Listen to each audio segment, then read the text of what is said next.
El día de hoy nos acompaña Ausi Escarano, que es egresada en Psicología de la Universidad Central de Venezuela en dos áreas, en el área industrial y en el área clínica. También es especialista en familia por la Universidad Simón Rodríguez y psicoanalista afiliada a la Asociación Venezolana de Psicoanálisis. Ha realizado labores docentes de posgrado en Psiquiatría y Psicología Clínica en el Hospital Universitario de Caracas. Igualmente se ha desempeñado en la Dirección de Educación e Investigación del Centro Médico Docente La Trinidad. Se ha dedicado simultáneamente a la consulta privada, el diseño y ejecución de conferencias, talleres y conversatorios en el área de salud emocional. Así que hoy vamos a compartir con Ausi Escarano. Buenos días, Ausi, bienvenida a este nuevo espacio de giroscopio que hemos llamado Entre Giros y que, bueno, tú serás la gran protagonista después a futuro, ¿verdad? Y bueno, bienvenida, y para empezar la entrevista quería un poco iniciar conociendo a la persona, conociendo a Ausi Escarano, ¿sí? Tú tienes toda una vida dedicada a la psicología, has transitado todos los ámbitos de la psicología, desde la psicología industrial, la psicología clínica, ahora estás de lleno con el psicoanálisis. ¿Nos puedes contar un poco cómo llegas a la psicología, qué te inspira? Desde pequeña quisiste ser psicólogo, ¿cómo llegas a la psicología? Bueno, primero gracias por la bienvenida, porque es la bienvenida a una nueva aventura, a girarnos y a encontrarnos. Mira, desde que era pequeña yo me preguntaba por qué era que la gente se ponía brava o triste, o porque había gente maluca. En fin, creo que ahí estaba el germen de querer conocer qué pasa en la mente humana. Y bueno, comencé, digamos, a darme cuenta que era la psicología el camino para comprender la mente, la psique y el funcionamiento humano. Así llegué a estudiar en la Universidad Central de Venezuela Psicología, que fue un momento de la universidad espectacular, sabroso por toda la integración de aprendizaje. Y bueno, mientras iba aprendiendo me di cuenta que no era suficiente ser psicólogo industrial, y entonces hice posgrado en el Hospital Universitario de Caracas para entender, eso te cambia la vida le entrega un hospital, digamos, los diferentes pasos, ¿no? Y cuando terminé y empecé contenta, sentí que todavía faltaba, que no me eran suficientes las herramientas para comprender al ser humano, y entonces hice mi formación psicoanalítica tiempo después, del cual hoy en día soy parte de la Asociación Venezolana de Psicoanálisis. Y entonces, bueno, siempre va a faltar, me di cuenta que la mente humana, ese fenómeno de estudio que es tan subjetivo, no va a requerir siempre actualizaciones, y no trabajamos con el mismo material, con lo subjetivo, y vamos entendiendo que son aproximaciones muy útiles a la verdad mental y emocional. Vale. Y una pregunta, porque tú eres un reflejo de esto, de cómo uno va girando, ¿verdad? No desde de una actividad profesional a otra, sino dentro de la propia disciplina, cómo va girando en diferentes momentos. La pregunta ahora sería, ¿hay alguna que sea completa, que acaba con todo, es decir, que es la más completa de todas las áreas de la psicología, o todas son complementarias? Es decir, ¿cómo es ese ámbito dentro de la actividad psicológica que tiene tantas divisiones y que a veces uno dice, bueno, no, está la escuela lacaniana, está la escuela analítica, está la escuela tal, y uno no sabe, ¿verdad?, cómo orientamos también a la gente, al paciente, sobre, bueno, cuál es la mejor alternativa? ¿Qué nos cuentas de eso? Justamente girando y buscando encontrar con lo que yo sentía era más incluyente, terminó siendo el psicoanálisis y su evolución, ¿ok? A partir de Freud, los postfreudianos, los kleinianos, hay diferentes modelos, y van a haber diferentes psicoanalistas según haya humanos, porque son las aproximaciones hacia esa comilla verdad de la realidad interna. Imagínate, no es posible el objetivo, pero lo psicoanalítico en lo personal, ubicado en el origen, en aquello que genera los síntomas, los funcionamientos, le dio sentido para poder ayudar a cambiar o transformar vivencias y situaciones internas. De manera que lo psicoanalítico a mí me ha resultado más incluyente, pero por supuesto los diferentes modelos se complementan y finalmente, José, tú vas viendo que lo que más ayuda a un paciente, a un ser humano, es la posibilidad del vínculo con un otro y la manera de tejer entre los dos las posibilidades para comprender qué le pasa, cómo se transforma y cómo se superan cosas para una mejor vida. Vale. Fíjate, yo te confieso que la pregunta que te voy a hacer ahora también es una pregunta que tiene que ver con mis propias vivencias, pero también tiene que ver con la experiencia común, creo yo, ¿no? En mi caso concreto, yo de pequeño nunca quise saber nada de psicólogos, ¿no? Como siempre fui un chico problemático, le decían a mi madre, tienes que llevarlo al psicólogo, ¿no? Y yo decía, no, yo no estoy loco, ¿no? Y hay una visión negativa de la psicología, igual que la hay de la filosofía, por cierto, ¿verdad? Y por supuesto después cuando uno va formándose académicamente, va cambiando la perspectiva. Yo de hecho me puse a estudiar psicología en la universidad siendo profesor y compartí un poco también con otros colegas profesores que estaban en la escuela también, una que era la directora de la escuela de computación, que después coincidimos en Ecuador, por cierto, y después otra que fue también profesora de la escuela de filosofía, que bueno, no voy a nombrar, pero le he tomado como otro sentido y otra cosa. Pero hay un aspecto que es el aspecto personal, que claro, que a veces es decisivo, ¿no? Nosotros te hemos conocido a ti y hemos entablado ya un gran vínculo contigo y con Giroscopio en general, y ya vamos tomando más contacto a modo personal, pero te conocimos fue en el coloquio que iniciamos con Giroscopio, que era sobre la migración. La migración es una experiencia súper dura. La gente cree que cuando uno migra, uno va y la pasa bien y tal, y la gente se toma fotos tomando la cervecita en el parque y tal, y todo el mundo cree que esto es como suave, ¿no? Cuando en realidad es un proceso bastante duro, es un proceso de bastantes cambios. Y bueno, uno ve un poco lo que sucede. Muchas familias llegan, se trasladan, unos van juntos, otros van separados, familias se fracturan, el tema del empleo, el tema del acceso a condiciones de vida no es tan fácil. Y en el fondo uno empieza a tener esa cosa de la que sufren muchos de los españoles hoy día, que es el tema de la depresión, ¿no? Los cálculos dicen que España es el país en el que más se consumen ansiolíticos en el mundo, ¿no? Pero no por el hecho de ser España, sino que España también es una realidad como cualquier otra que tiene sus bemoles. La pregunta es muy sencilla: ¿por qué necesitamos psicólogos? ¿Para qué los necesitamos? Voy a comenzar con el inicio de tu planteamiento. Culturalmente ha habido una resistencia a comprender de qué trata ir a psicoterapia o a psicoanálisis.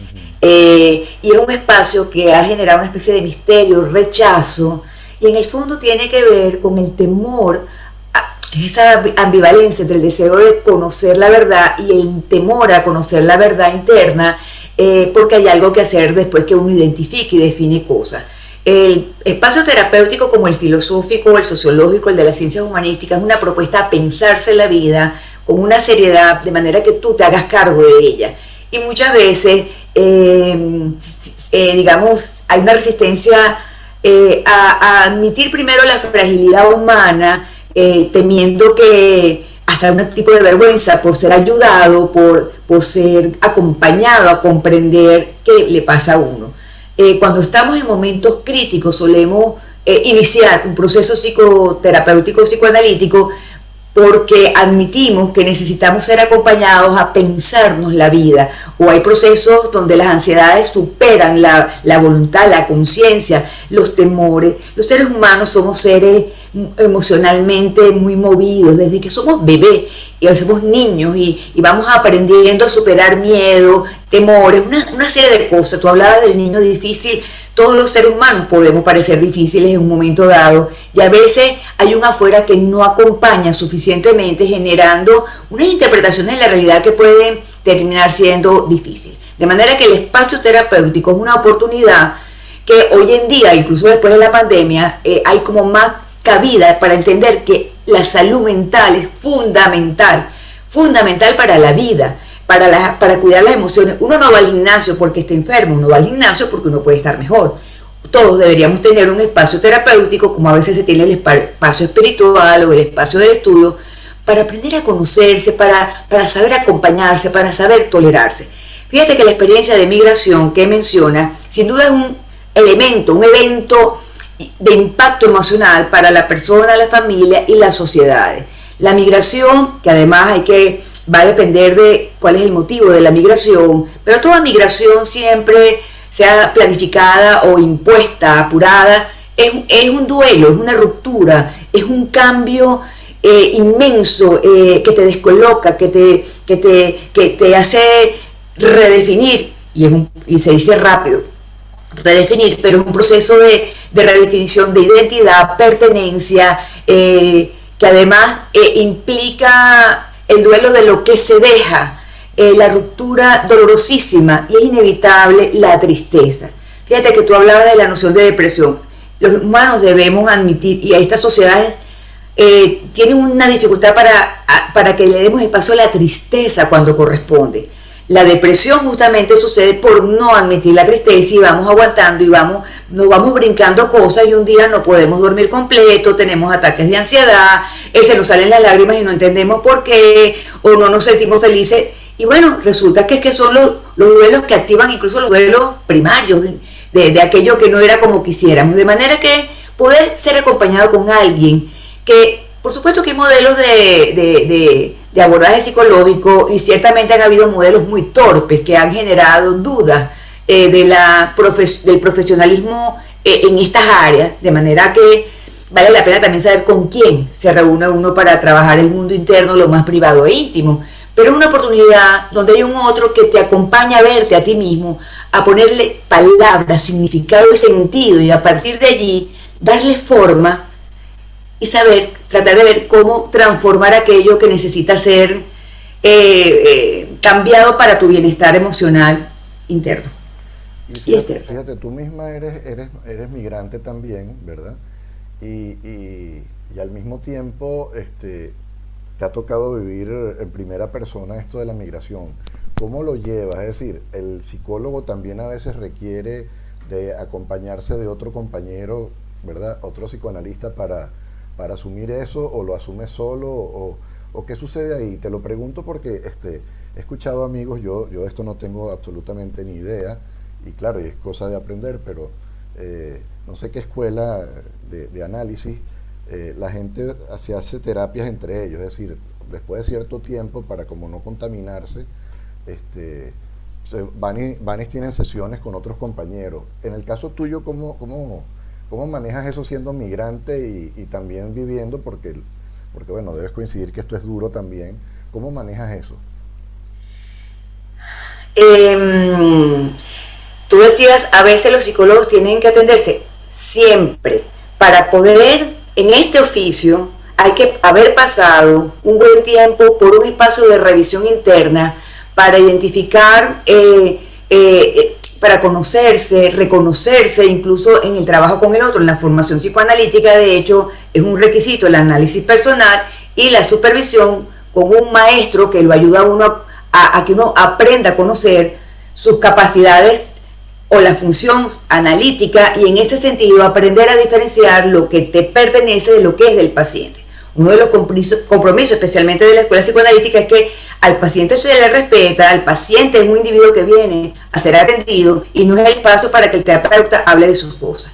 Por eso el analista o terapeuta ha debido tener su propio proceso psicoanalítico. Yo lo he tenido y del cual me siento contentísima la oportunidad de haber tenido mi propio análisis personal desde que comencé en el posgrado. Muchos años, mucho tiempo, pero sin duda la mejor inversión de mi vida, que hace que incluso haya podido tomar decisiones como migrar, sabiendo lo duro que era, el duelo que implicaba.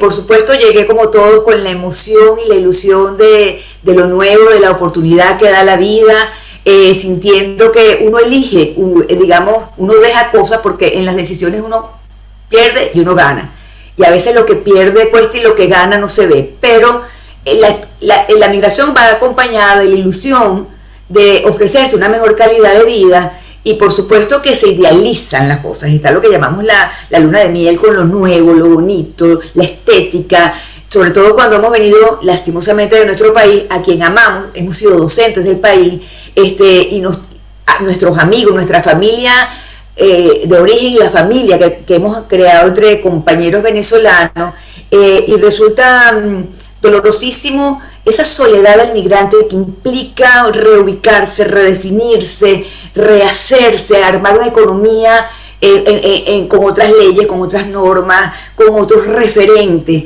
y te vas... te va lesionando darte cuenta que has tenido que salir de un país donde estaba lo cómodo, lo conocido, lo que suponíamos que era para siempre, nuestras playas, nuestro Ávila, nuestras guacamayas, nuestro tequeño. Claro, va pasando que hay tanta migración que estamos consiguiendo tequeños,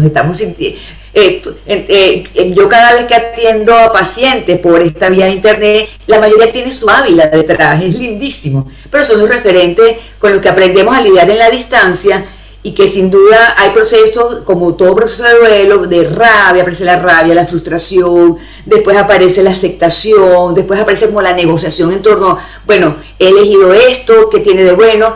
Y también la realidad, admitir que uno idealiza o denigra para poder separarse también lo anterior, y después vas haciendo una integración y admites que toca elegir. Y en la elección, te repito, se ganan cosas, se pierden cosas. Los seres humanos nos cuesta entender que no hay completud y bueno, aprender a vivir con la elección, cuidando incluso las emociones, cuidando también el privilegio de sentir que hay un horizonte distinto, y que eso nos vitaliza y que es una oportunidad. Vale, me ha encantado esto que has dicho de que cuando uno gana, no se nota mucho, pero cuando pierde duele muchísimo, ¿no? Porque efectivamente es un proceso de ganar y perder, y a veces cuando uno gana, a veces no se da cuenta de lo que gana porque es como, lo ve como ínfimo respecto a lo que pierde, que es muy doloroso. Me gusta eso. Pero me llevas a dos cosas que creo que son importantes.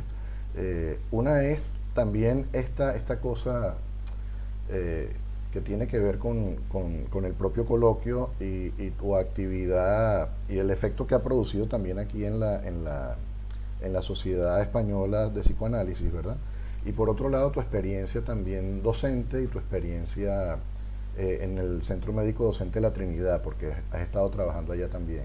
Entonces, yo quisiera un poco que nos enfoques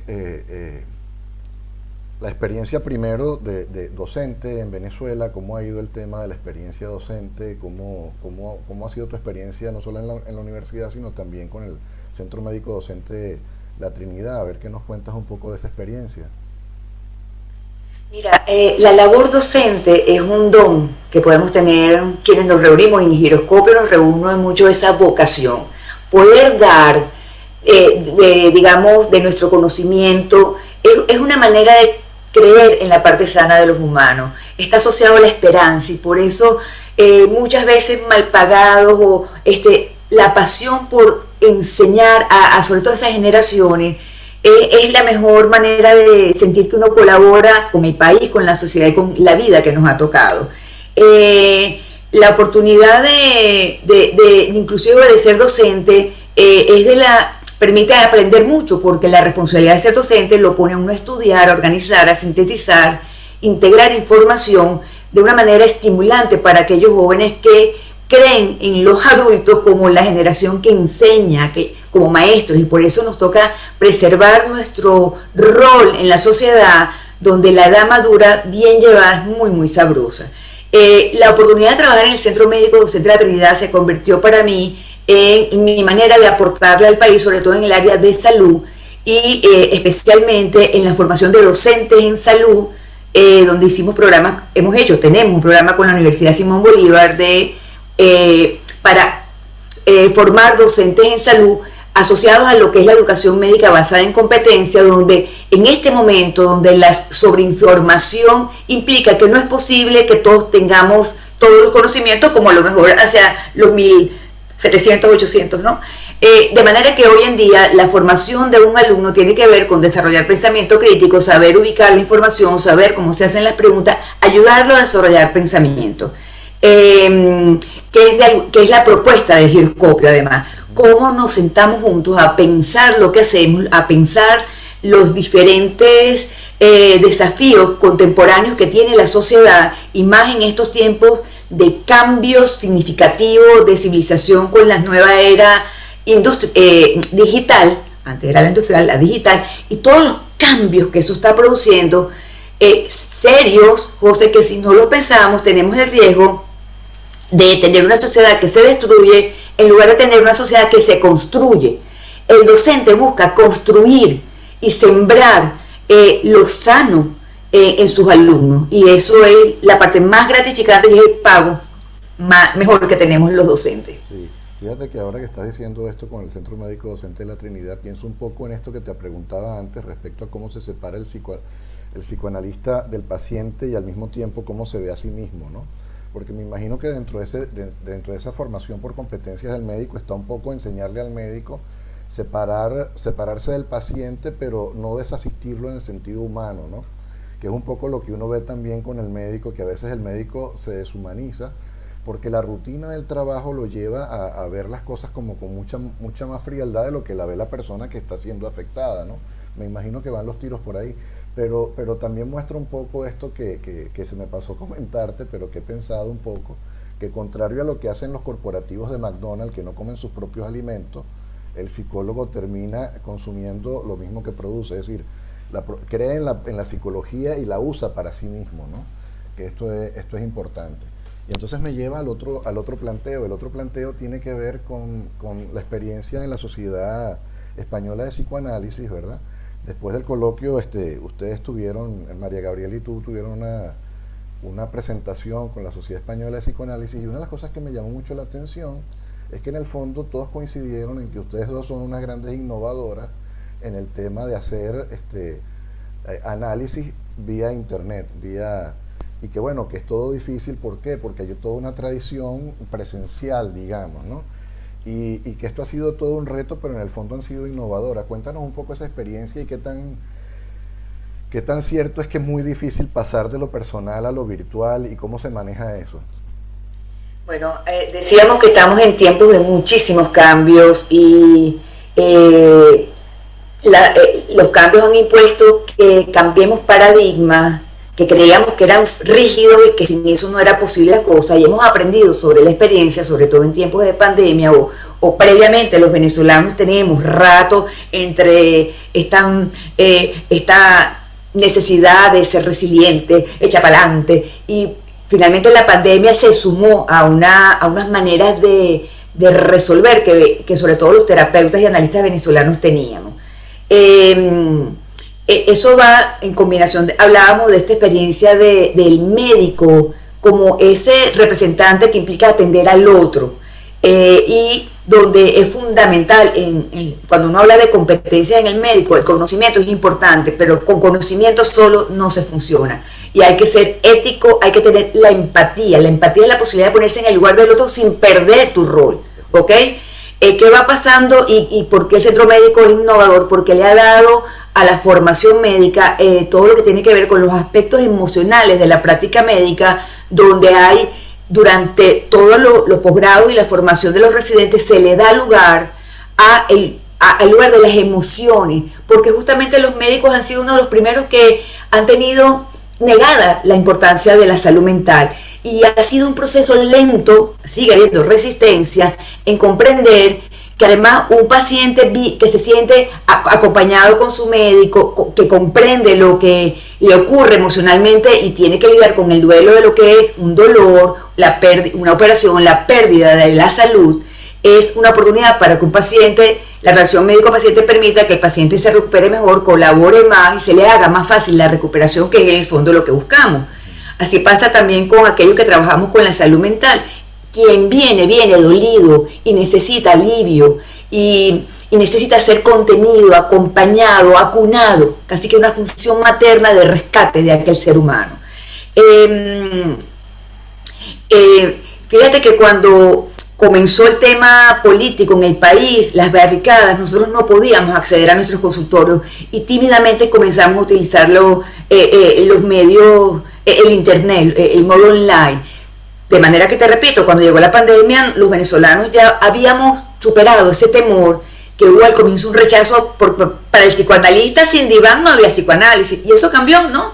Lo que importa es un vínculo. Inicialmente era muy difícil entender la renuncia de lo presencial, que implica que hay todo un cuerpo, que hay un clima. Por supuesto que lo presencial es mejor, pero mira, hemos aprendido que el modo online termina si la persona tiene capacidad de vínculo y quien busca ayuda tiene algo muy concreto, hay momentos, José, que uno piensa que pasa las manos por la computadora y abraza al otro.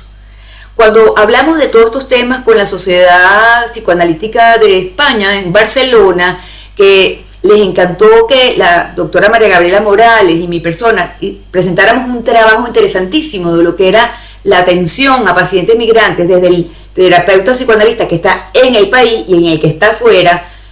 Creo que el primer asombro de los españoles fue admitir lo mucho que hemos sufrido los venezolanos.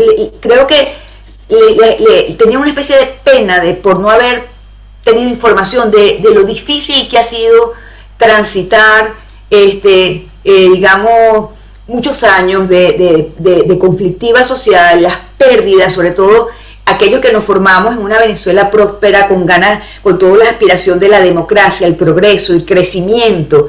De hecho, parte de lo que hemos migrado fue admitir en un momento que no era posible continuar, ¿no? Incluso en la función docente tan mal remunerada, donde las universidades han estado muy intervenidas y nos tocó renunciar. Pero fíjate que seguimos dando clase online con nuestros estudiantes, de manera que también sigue siendo una oportunidad, un recurso que hay que saber usar, que hay que saber combinar, ¿ok? Y seguimos aprendiendo, estamos todavía inmersos en este aprendizaje, aún no hay distancia para decir lo bueno, lo suficiente, lo insuficiente, y bueno, sobre la marcha vamos, como estamos acá, construyendo estas nuevas realidades. Vale, muy bien. Mira, ahora vamos a hablar, para ir cerrando, vamos a hablar de dos cositas importantes. Uno es tu propio espacio. Tienes un espacio que es Con Calma. Cuéntanos un poco cómo va ese proyecto Con Calma, que es tu proyecto personal, digamos.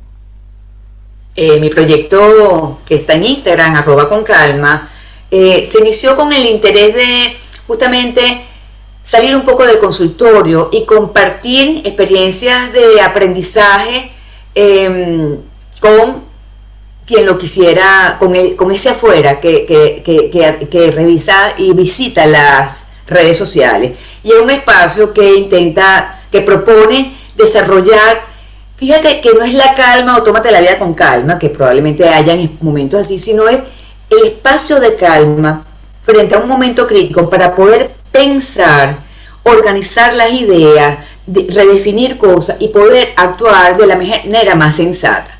Cuando tenemos un momento crítico, entramos en caos, y para poder pensar el caos hay que calmarse. Y por supuesto hay diferentes maneras de calmarse, físicas, psicológicas, espirituales. Cada quien debe defender aquello que le funciona, pero que escuchándonos entre todos podemos entender que hay cosas básicas como el dormir, alimentarse bien, tener amigos, el ejercicio, la música, el arte como posibilidad de sublimar nuestros duelos y conflictos internos, todo aquello que ayuda a ir precisando qué implica desarrollar calma. Esa es mi propuesta.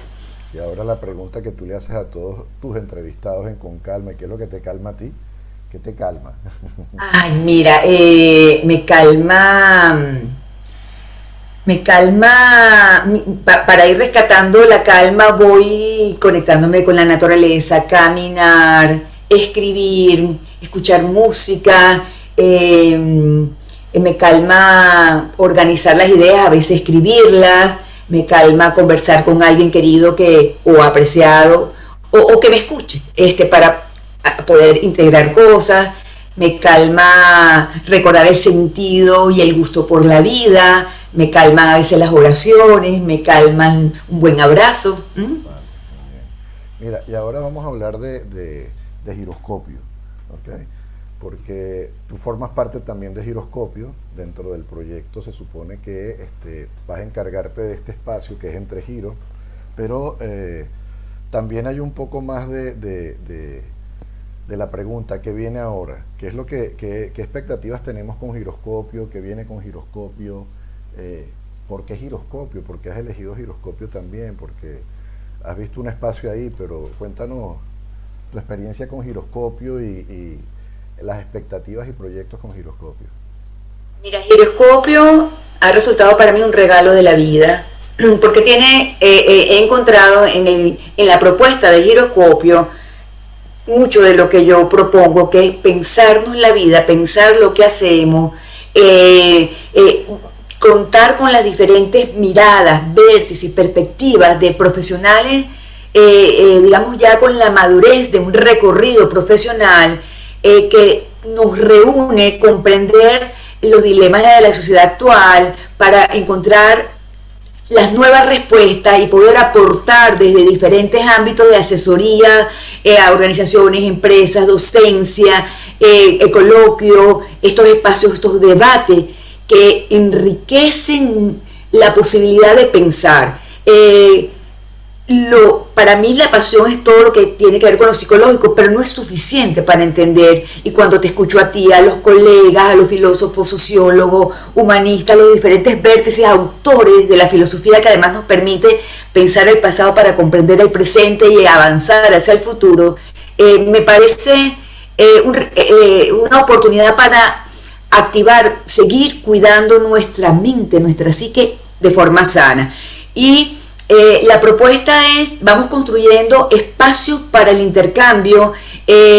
Ha habido una propuesta incluso de acceder a diferentes instituciones, empresas, donde poder, por ejemplo, atender la salud mental de los empleados, los líderes de estos tiempos, de las organizaciones, darle lugar a la salud mental para construir las posibilidades que la sociedad actual requiere. En este sentido, vamos a tener este espacio entre giros para conocernos y porque entre tanta noticia mala, muchas veces no aparece lo sano humano. Giroscopio apunta a lo sano, vamos a unir estos esfuerzos y en ese sentido vamos a conocernos, primero para conocernos entre venezolanos, para que la sociedad española sepa el gusto y el agradecimiento que tenemos de estar insertados allí y poder hacer equipo con sus ideologías y con su grupo, como venimos trabajando cada uno, poder hacer crecer también el equipo Giroscopio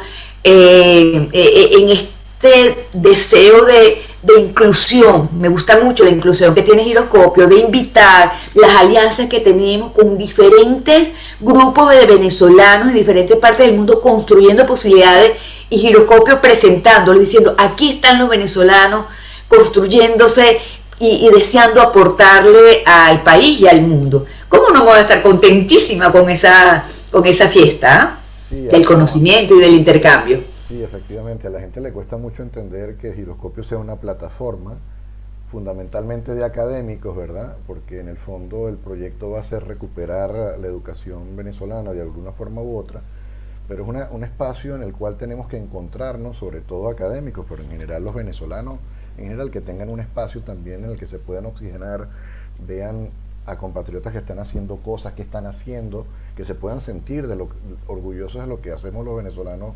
fuera, aparte también de sobrevivir, digamos, pero le cuesta mucho entender que sea un espacio abierto y que sea un espacio que respeta también los proyectos personales e incluso los proyectos grupales. Es decir, nosotros tenemos miembros en Giroscopio que tienen sus proyectos personales, colaboran con otras instituciones y nosotros queremos ser un vínculo que una todo eso, es decir, sin necesidad de amarrar, sobre todo manteniendo la pluralidad y la libertad. A veces cuesta un poco esto, ¿no?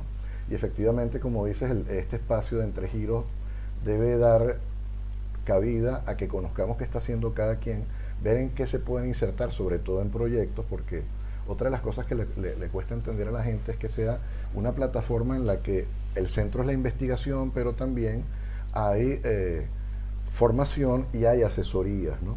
Entonces, claro, una de las cosas en las que tú estás entrando también, por un lado es en la entrevista con este espacio de Entre Giros, pero por otro lado, en el lado de la asesoría, que es el que estamos tratando de armar y tratar de encontrar, pero también lo queremos hacer con diferentes venezolanos y diferentes grupos. Para terminar, te pregunto, ¿qué le diríamos a la gente para que se incorpore a Giroscopio? ¿Qué le dirías tú a la gente para que se incorpore a Giroscopio? Mira, así como cuando uno invita a su casa amigos y a veces nuevos conocidos para armar nuevos grupos de intercambio, la invitación sería a todos aquellos que además que tienen un tipo de responsabilidad social y de vocación para la investigación fundamental para poder crear, modos de trabajo que nos garanticen la posibilidad de construcciones sólidas, más allá de la cosa subjetiva, sino cómo nos organizamos, con ese método serio que implica el estudio de las sociedades y la mente, pero además poder construir juntos posibilidades, las nuevas posibilidades que la sociedad requiere. Nos requerimos juntos para pensarnos. Uno solo no piensa, la riqueza está en el intercambio. He aprendido mucho de ti, ya me encantará entrevistarte a ti, saber por qué tu giroscopio, esta fundación, además donde se reúnen un grupo de venezolanos que además también tienen espacio para la risa, para acompañarse, cálida y afectivamente como somos. Yo les diría que bienvenidos a Giroscopio y a meternos todos en ese girar hasta encontrar las nuevas respuestas que estamos necesitando. Gracias, Ausi. De verdad ha sido todo un placer para mí tener esta primera entrevista contigo. He encontrado contigo que incluso el título de tu espacio en Instagram, que es Con Calma, @concalma, es lo que transmites también. No solamente transmites esa calma, sino que también transmites una conciencia muy clara de la necesidad que tenemos nosotros, sobre todo los que hemos tenido esta experiencia migratoria, de juntarnos, de entendernos, de compartir diferentes miradas, que es exactamente lo que buscamos en Giroscopio, y para nosotros es todo un honor y un privilegio que tú nos acompañes. Así que muchas gracias por esta primera entrevista y bueno, estamos entonces viéndonos y compartiendo para futuros espacios. Gracias, José, por la inclusión, por el espacio, tú representante de tu equipo, agradecidos a todos y contentísima de esta aventura de intercambio que ya en lo presencial tendremos para darnos un buen abrazo. Gracias a todos. Venga, gracias, Ausi.